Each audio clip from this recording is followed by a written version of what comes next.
Welcome back to Our God and We. Before we get into the video, please take a second to subscribe or follow. It would mean the world to me and really help support this project. Thank you again and enjoy the video.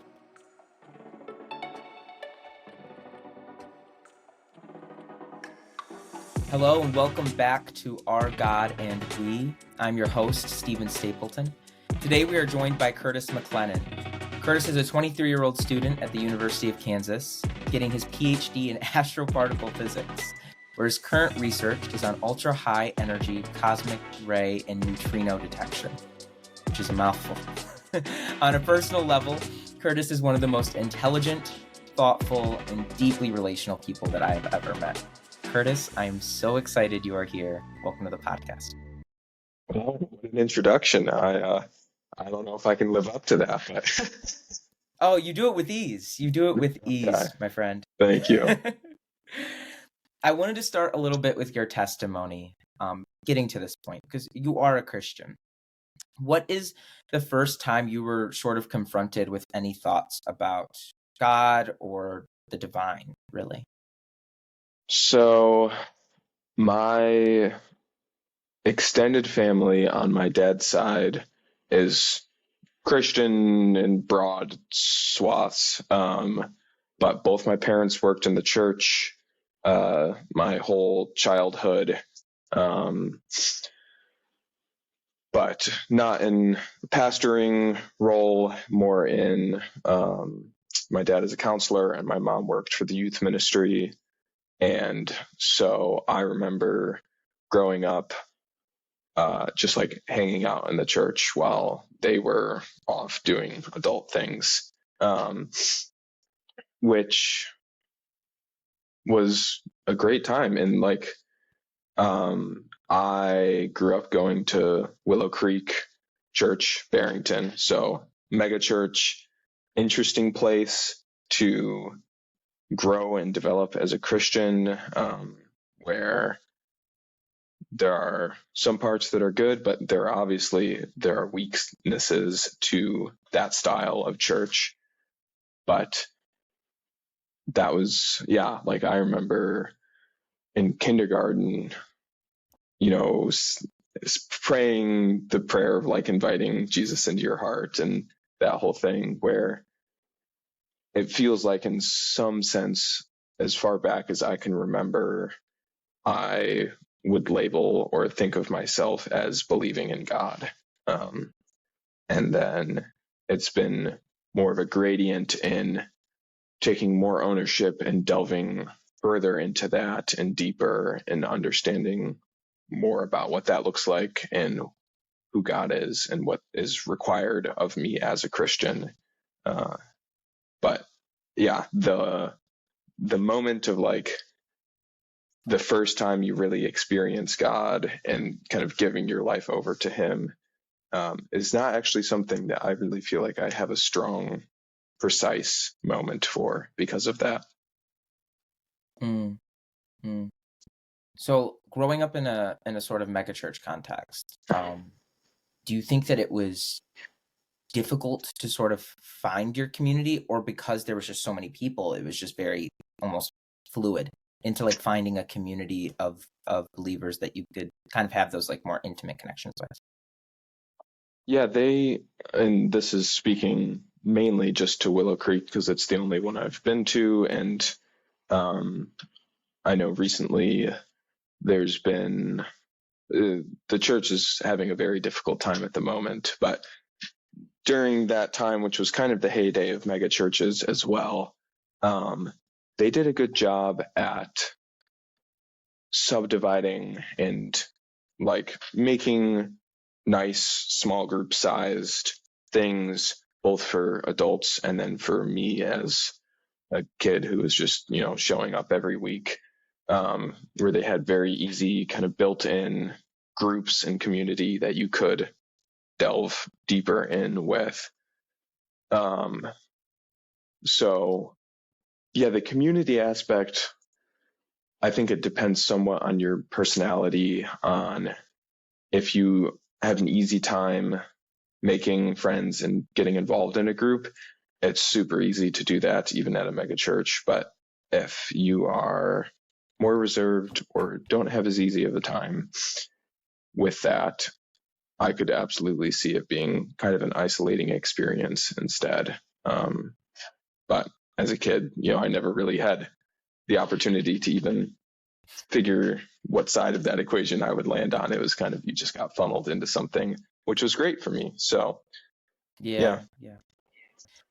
Sort of going into young adulthood and adulthood, to high school, then leaning towards college. Whereas that's something that you felt like was more important, or was it just sort of still like, this is kind of being figured out for me, and I'm kind of, because I've been like so culturally raised in the church, this is just sort of where I'm stumbling into? it absolutely was.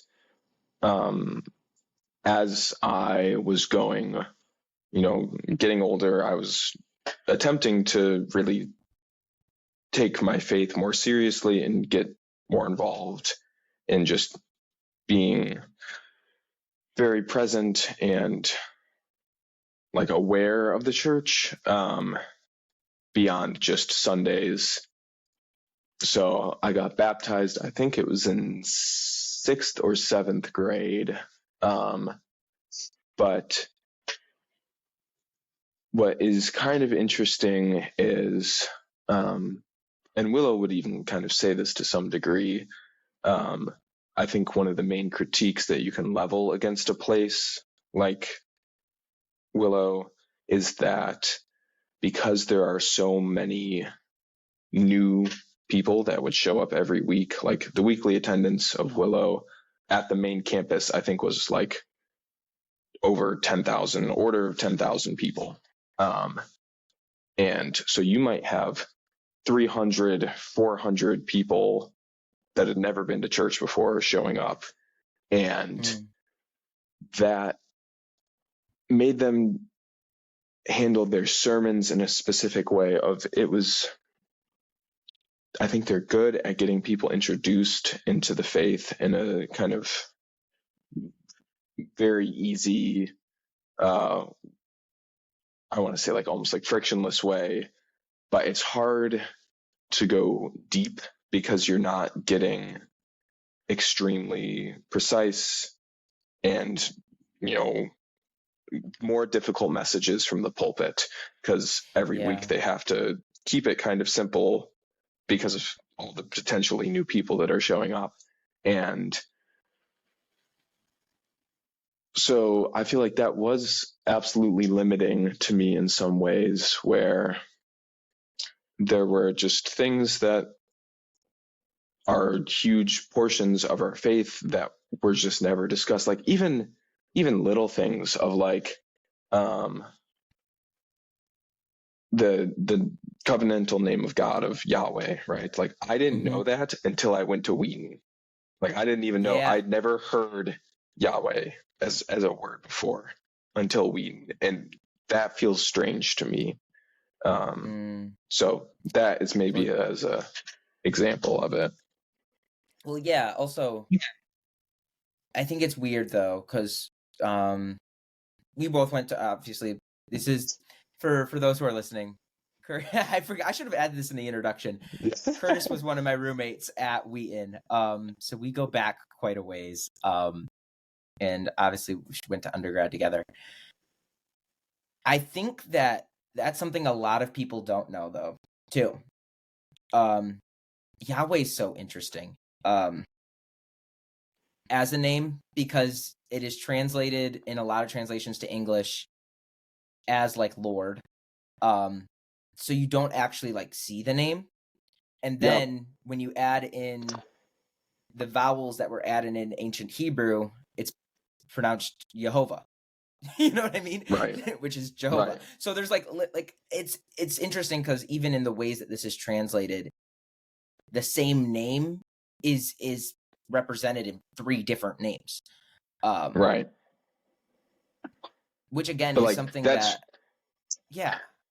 that's the nuance that is kind of missing, or like maybe in a more topical sense of like growing up, I didn't realize that the young earth, old earth debate was still like a thing again until I went to Wheaton. Like It just Yeah. wasn't even a conception for me. I actually want to get on that a Yeah, little bit. yeah, Because I think it'd be really interesting to hear your thoughts on this. Yeah, I think that some people have, and especially when it comes to this sort of, I mean, it's really big in these small things like young Earth, old Earth, or where people have these conceptions of whoever believes other than me is stupid and different. um, right. and as someone who, I mean, in your own right at this point is a scientist. Like you don't just like Yeah, like I think there's this term like I believe in science or I believe in faith, which is I think ridiculous because right. it's not. I mean, it's not. I think that was a crazy dichotomy. But as someone who is a scientist and at the same time is a Christian, like how do you even enter into these debates? I've gone through definitely a lot of phases in engaging with other Christians about this issue. Because at first, like, I was kind of baffled. Like, it was hard for me to understand why somebody would believe in a young Earth. And this is not to belittle the position at all. It's just, again, I grew up in a more secular space. I went to secular high schools. My church didn't talk about this issue at all. Like it wasn't even a question for me. Um, and then having to wrestle with that and kind of figure that out. So obviously this is a pretty huge kind of somewhat divisive issue that in one sense, I would say doesn't really matter. Gavin Ortland is actually an interesting person to listen to on this, who is a pastor but has some scientific training, where when we spend all of our time arguing about this issue, it's missing the point, right? The point isn't which one it is. It's being able to understand and appreciate creation and having that emphasis on other, like the rest of creation besides just this one issue is I think where what I'm trying to say is that I think it's overdone a little bit and that the conversation should maybe move elsewhere, especially because it doesn't really seem like progress is being made. In that, okay, let me rephrase that because progress implies that I'm always right, and that's not true. The point more Oh, don't you know being that is that, scientists are always right, Curtis? Don't you know this? It is a yeah, I famous mean, fact of life. yeah, that's so that's where like I understand people's hesitance towards a really like if this is an issue that is a stumbling block for them, like I can understand that in some Yeah, ways. absolutely.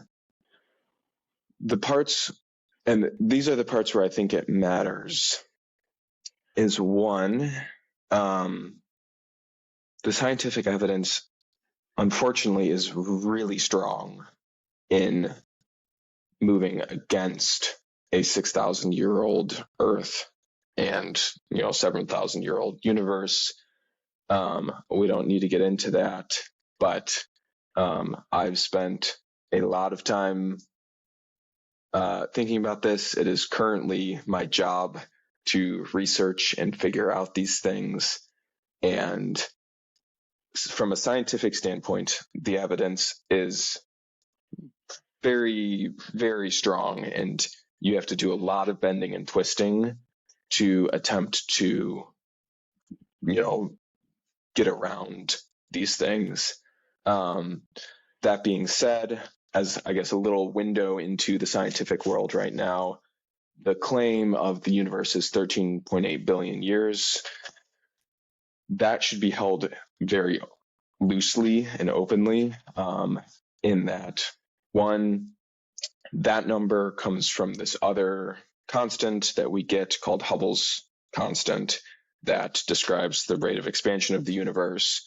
That is actually under immense scrutiny right now, our current value for it, because there are two different methods for measuring that number, and those methods originally agreed with large error bars.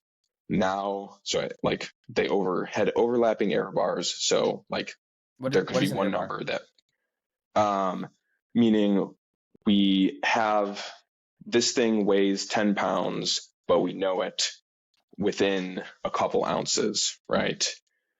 The ounces are the error bars of like how uncertain is the measurement. All of our measurements have that. And a lot of effort is spent trying to get more and more precise. So we know it's 10.0001 pounds plus or minus like an extra like 0.2 or something like that. Yeah. The point being is those two methods have now diverged. They do not agree, and the error bars no longer overlap. So something is wrong with the number, our current understanding, and the number of what this Hubble's constant is, meaning that in the next couple years, it is very reasonable that the age of the universe, according to science, will change. That doesn't mean it's going to change to thousands of years. It's still going to be around 10 billion or something.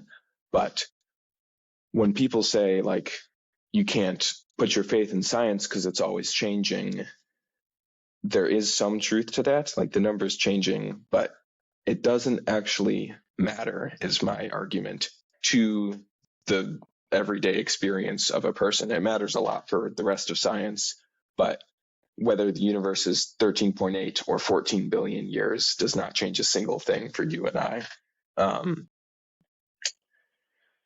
So that's a mini kind of picture into when people are in response to the young earth creationist claims are very stringent on 13.8 billion years, that also should be pushed against slightly and held with open hands. And then I've been talking a lot, but the last point on why I think it matters is that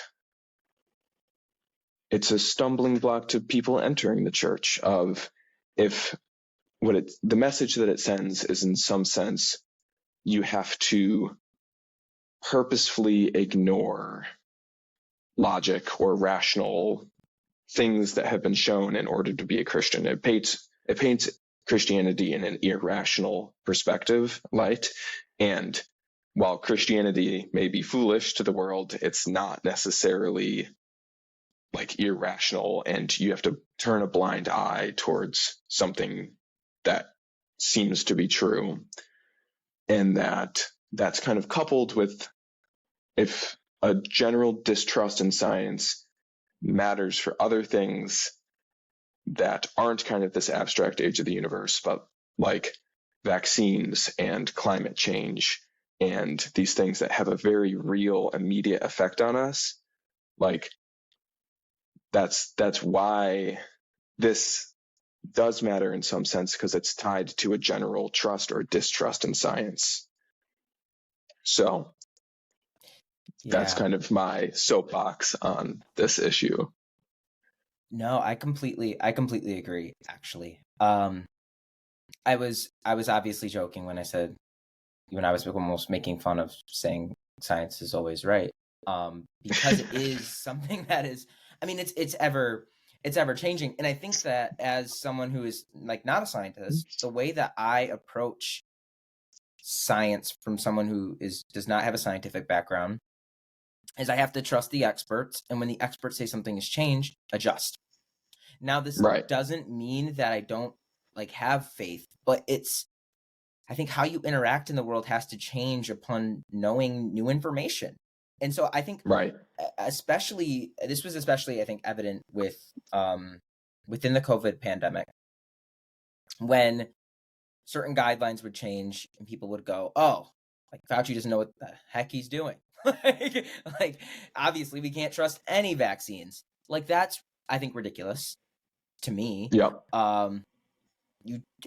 If information changes and you need to get a booster or you need to, do something else, like understandably so. But then to say at almost the flip point that there is nothing in this world that I can hinge faith upon until I see the scientific evidence also makes it so that you're in a weird way like disconnecting yourself from like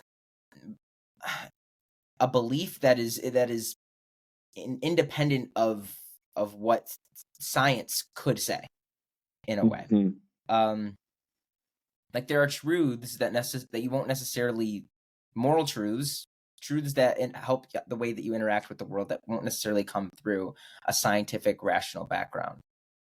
Absolutely. And I don't think that necessarily, I don't think that necessarily those things are bad, or those things we should say are not concrete because they cannot be scientifically proven. Yeah, it's really interesting. And so I kind of consider my vocation to make Christians take science seriously and scientists to take Christianity seriously, and kind of presenting each of this kind of middle ground. That's presenting it somewhat as a dichotomy, which isn't true, but me in the middle ground here, giving the other side this full picture of what is this and where is it helpful and why. Where when I think about my engagement doing my PhD, of this is easily the most secular space I've found myself in, and having everything rest upon science it's kind of interesting in that when people talk about, for example, the Big Bang, right? There are multiple different ways to define it. The way that is safest to define it. So if I'm talking to somebody and I say the Big Bang, I'm referring to the early hot, dense state of the universe. That is very strong, it has very strong evidence to back it up. Saying the Big Bang as the singularity in which all time and space was created, and it's kind of the birth seed of the universe, that is actually highly speculative. And yet, when you're talking about like listening to what experts say, like that is the narrative that the scientific world and experts are saying right now. But because you're not behind the scenes, you're not able to delineate. One has a very solid like pile of evidence holding it up. One is an extrapolation that we even know is not really correct because we don't know how things work previous to a certain moment in time. And so when there are these physicists or Christians or not, physicists or kind of secular people who think, the universe started from a point in space and it created all of time and space and matter and energy and everything, that when science changes its mind on that, which maybe could happen, that's just as much of a fundamental shift for them as it is for Christians hearing that the universe has a different age now or something. Like,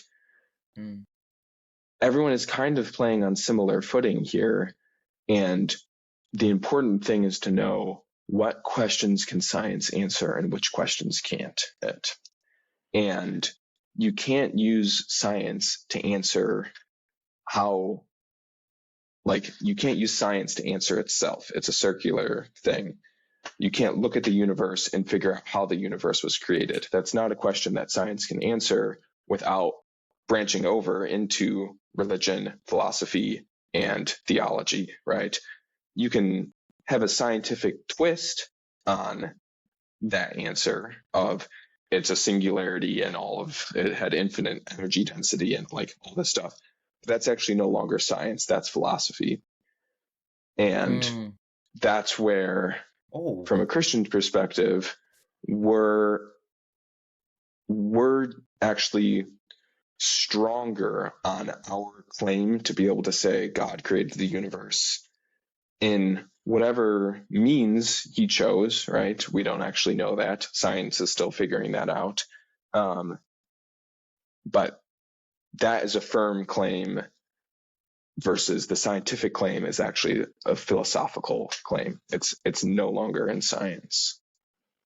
That I've never thought about it that way. That's actually yeah. And I think it's so interesting because the people that you see, especially in our day and age, making sort of philosophical claims on the universe are scientists. So for example, if you're thinking of what Neil deGrasse Tyson does in a public space, it's philosophy. It's the philosophy of science. Yeah. That is fascinating. Like you're no longer working on a scientific basis at that point. No, it's a similar thing with multiverse theories of this is maybe towing a line a little bit. I'm not the only one that would say this, but I know there are people that would push against it. But the multiverse theories are inherently unscientific because most of them are inherently untestable. Science has a grounding on experiment, somewhat in the ideal, but like even in practice, you need to be able to do experiments to back things up. Otherwise, it's just a fancy philosophical statement about the universe. It's not science. So yeah, the multiverse kind of things is also, when you hear Neil deGrasse Tyson and Brian Greene and all these others, Sean Carroll, talk about these, they're scientists, they're physicists, which is giving them the credibility to stand up there and make these claims, but they're making claims that are not science, they're philosophy. Yeah, that's fascinating.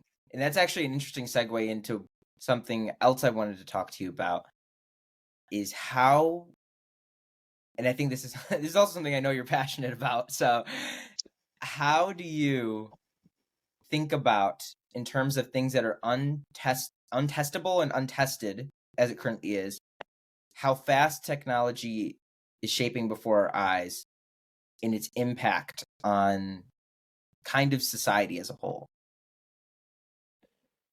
Yeah, it's a little worrying. Don't you agree? Like, oh yeah, we kind of all agreed, but never really made, like, we all agreed implicitly that we were just going to let Google and Amazon and all of these places dictate how we spend our time, what we do, what we enjoy, what we think.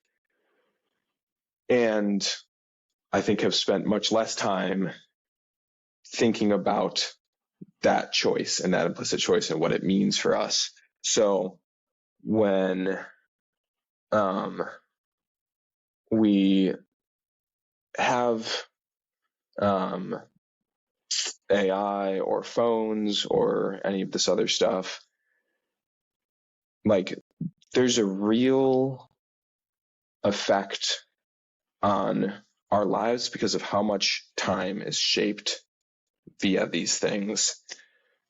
And I think we don't spend enough time in metacognition of, like, when I engage with my phone, recently I've had this kind of interesting picture of, like, our phones are mirrors, but we've been convinced that they're windows, right? Like, if you have your phone off, it's a black screen, it's a mirror. But we've been kind of swindled into thinking that there are windows into this other world and this other space. You can't just say that and fly by so quickly. Our phones aren't windows, they're mirrors. That's incredible. You're right. Yeah. You're right. And we've let so much of our life be, and I'm a hypocrite here. I spend, partially because of my work, but I spend and invest a lot of time. This conversation is happening over technology. Technology is not inherently evil, but what it's done is it's sucked up and essentially stolen all of our free thought. Free thought, time. We still have free thought, but when you are spending 10 seconds being bored or you're in line or something, you're no longer even having the opportunity or the possibility of engaging with the divine and the spiritual, because your attention is immediately sucked to something else. And I see that as something that's really dangerous. I'm kind of quoting or referring loosely to John Mark Comer here. But when we talk about feeling our distance from God now, right? I think there's a general experience of loneliness and disconnect, both from other people and I think in a very spiritual sense too. No wonder you're not taking the time and the energy to connect in a way that isn't self-centered, right? When you think of your phone as a mirror, everything on it becomes self-centered. And that is very antithetical to the Christian message and worldview. Yes. Wow. That is insanely wise. I wonder then, do you see, well, this is, even to your point, at that time then that you are spending on your phone, if our phone is consuming 1, 2, 3, 4 hours of our day, that is almost a prideful reflection of what we are really seeing ourselves as, because we're not investing in ourselves with that time. You're really just staring into a mirror. Yeah. And so in that sense, do you think there is, I guess, a bigger external threat to faith today than technology? Our addictions to it?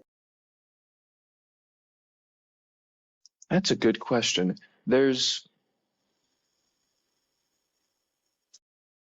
I don't know if I could say biggest,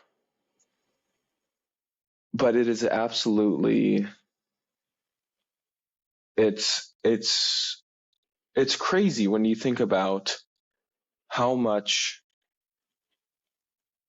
our technology owns us and how much of what we think is joy and good is moderated by a screen. And I think that does come at a direct cost to our spiritual lives to some extent. I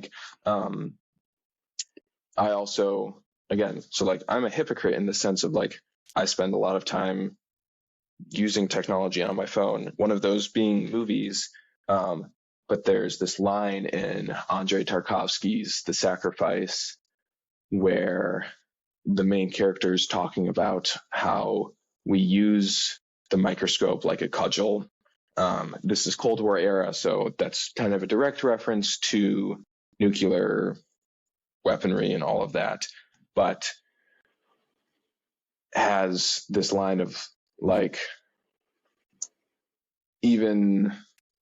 oh no, I'm forgetting it.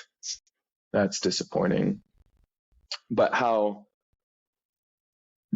that has come at an expense to our spirituality, and that in previous times when we weren't as technologically advanced, we were more spiritually advanced.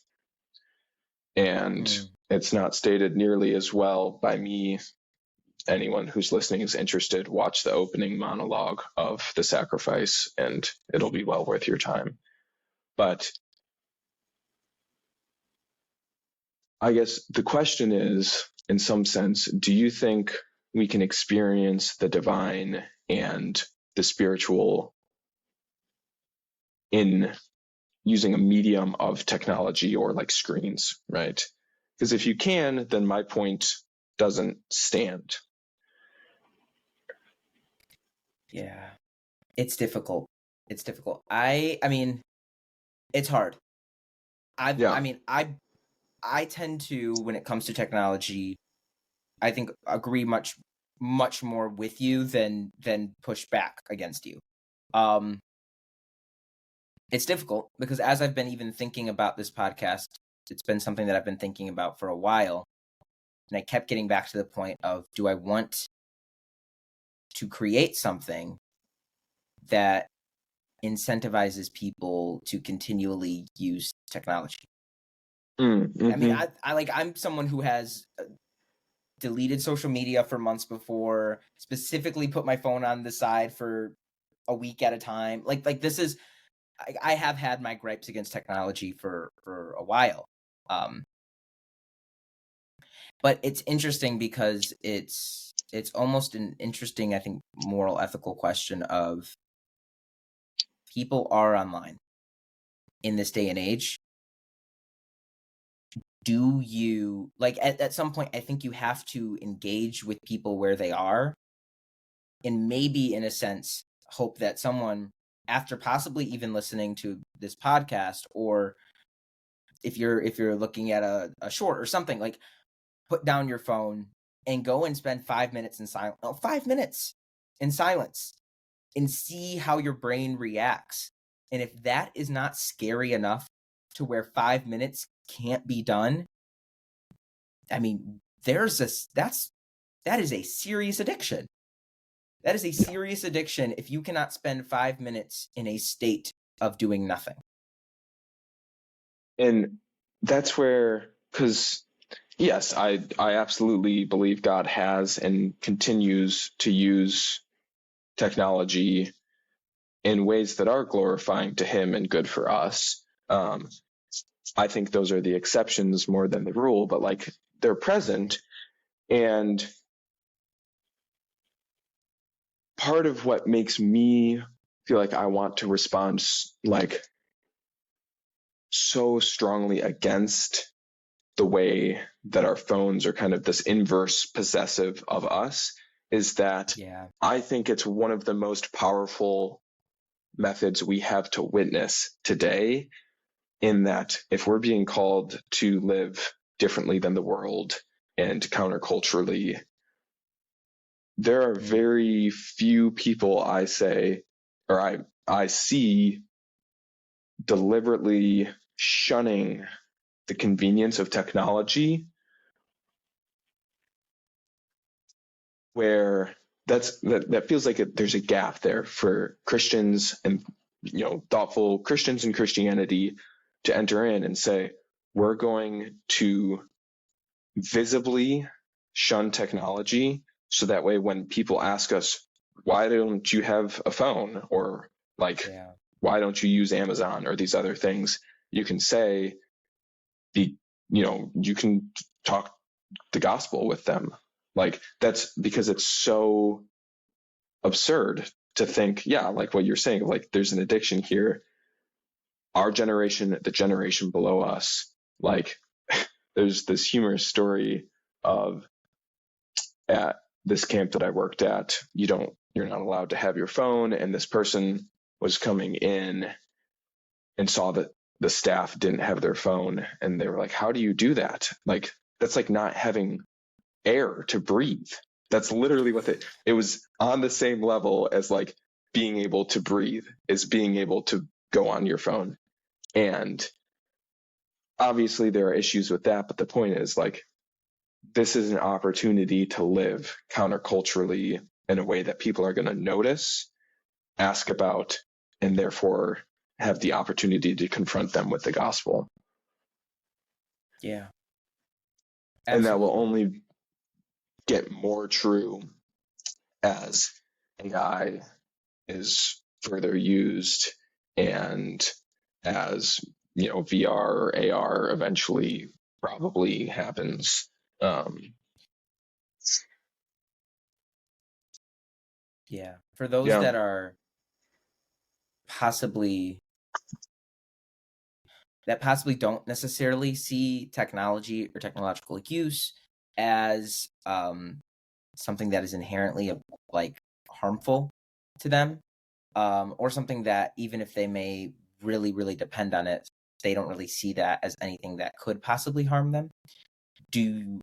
Would you say that their witness is tainted in a sense, or is this just more of a personal conviction? No, yeah, I would say this is more of a personal conviction because I think I don't know what the lives of people who may be listening to this are like, and there are plenty of very valid and God honoring, reasons to use technology a lot. This being one of them in a very real sense. So I think it's for those that are feeling the burden of that this is a really good and largely underutilized method to witness to people. Yeah, definitely. All right. So before you go, two things. First, we're going to do our quote. So every time I have a guest on the podcast, I read a quote. I'll give the quote. I won't tell you who it's from or where it's from. And then we'll just talk about it. I want to see how you interact with it. And none of these quotes are from people that are intentionally designed to trick you.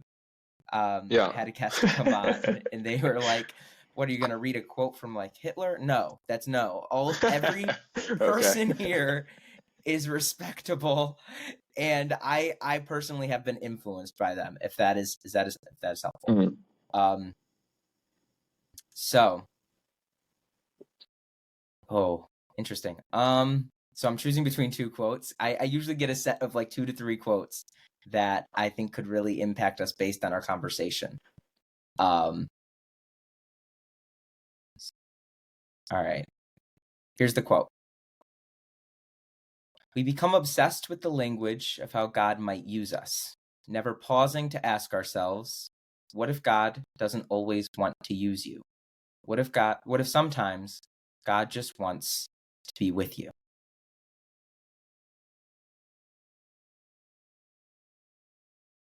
Love it. Yeah. How do you think about that in the context of how you are doing your PhD studies right now? You're studying, oh my goodness, ultra high energy cosmic ray and neutrino detection, which is an insane grouping of words. I found it's a really good way to end a conversation. Is you just tell I just tell somebody what they do, and they're all right. See ya. Have a good day. No, but I think in terms of doing this like complex science that you're doing, like most people don't understand one of those words. And so when you're doing this science that is so valuable and also very deep, like you're very deep in the grit of physics, how do you think about how God is using you, and then not only that, but sometimes rejecting how God is using you and thinking about God just wanting to be with you?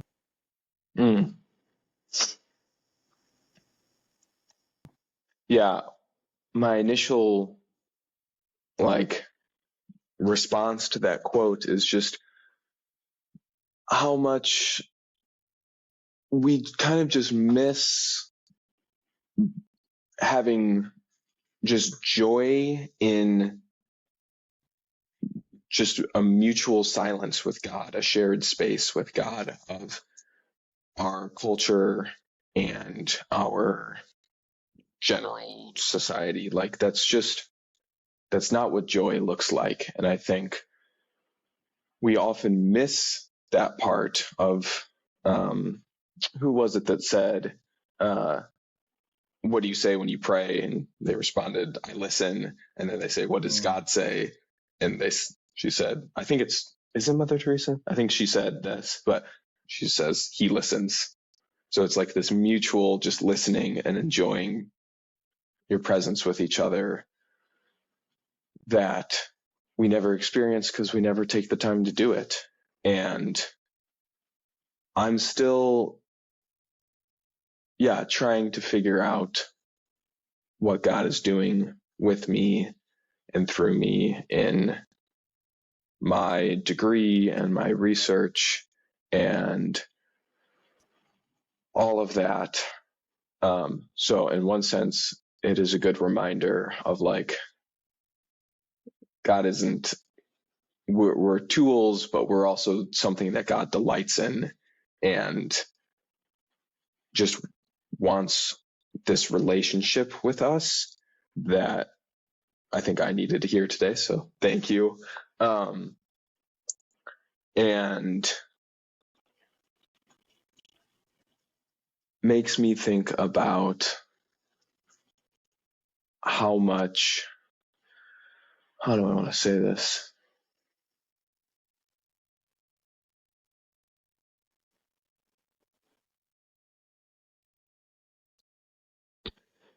I guess what it makes me think about is how much we've been lied to about where joy is found.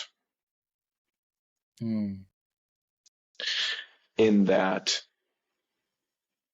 joy, like being used by God is a good thing, right? But when we think of the story of Mary and Martha, right, of like Martha is running around preparing people to come over, and like that in my head, that's being used by God. That's being an agent for God. And Mary's sitting at the feet of Jesus listening, and Jesus commends her, saying she has chosen the better thing. And I think that's a rebuke in some sense to us of like, yeah, the other one's not bad. You're missing the point. This isn't better. Yeah. And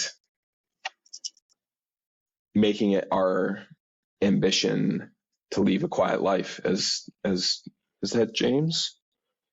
I think that's James. That being the biggest and greatest, because when we think being used for God, we think in terms of like big and high impact, and rather we can think about good and take away that burden of like needing to do the most, right? Which is something that, I wrestle with. And like, I've almost been thinking of like, should I try to be doing more stuff like this? Is my voice worth putting out there to have others listen to? And like, do I have things that are worthy of being said rather than just sitting there and listening? And I think that balance is really hard to find. I don't know. What does the quote make? Yeah. I'm interested in why you chose that, what the other quote was, and what you think of this. Absolutely. I do want to say, to that point, your final point there, I think the question is never, do you have anything worth saying? Because you absolutely always have something worth saying. But the question then becomes, is this what is faithful to what God is calling me to do? Mm-hmm. And there's been times where I've had to, like for me personally, I've had to stay silent because I recognize that my voice is not going to help in the ways that God is moving in a conversation. And sometimes that means taking a step back, and sometimes that means using your voice. But the question, at least in my mind, is never if your voice is worth having. Like your voice is immensely worth having. The question then just becomes, where is God putting you in positions to be, and where is God sending you to use your voice? I think about... Yeah, that's a great point. I think about Mother Teresa, who was on the mission field, and for years, like the public didn't really hear of her because she was with the poor. And her voice was probably one of the most impactful of her time. Right. But it's where we being faithful to where God is calling us. The quote that I gave you was a quote by someone who I respect very much, someone who has greatly impacted my faith life, and someone who I might even want to talk to someday, should I ever be worthy of being in a similar conversation with. But it was a quote from Cole Arthur Riley's This Here Flesh. In her book, is incredible. I could not recommend it enough. I actually have it next to me, so highly Excellent. recommend. You want to ship that to me? Never mind, I'll just buy it. It's fine. Yeah, I'll get you a copy. No, I could not recommend it enough. It was between her, and I thought it was interesting because, again, if I'm thinking in terms of like also social locations, like you are a physics PhD student in Kansas, who's a white man, in conversation with a black woman, and who's a writer, and both coming to similar conclusions about what God is doing in your lives. And I think that in and of itself speaks to the broad community of believers in the way that God impacts us all for the kingdom.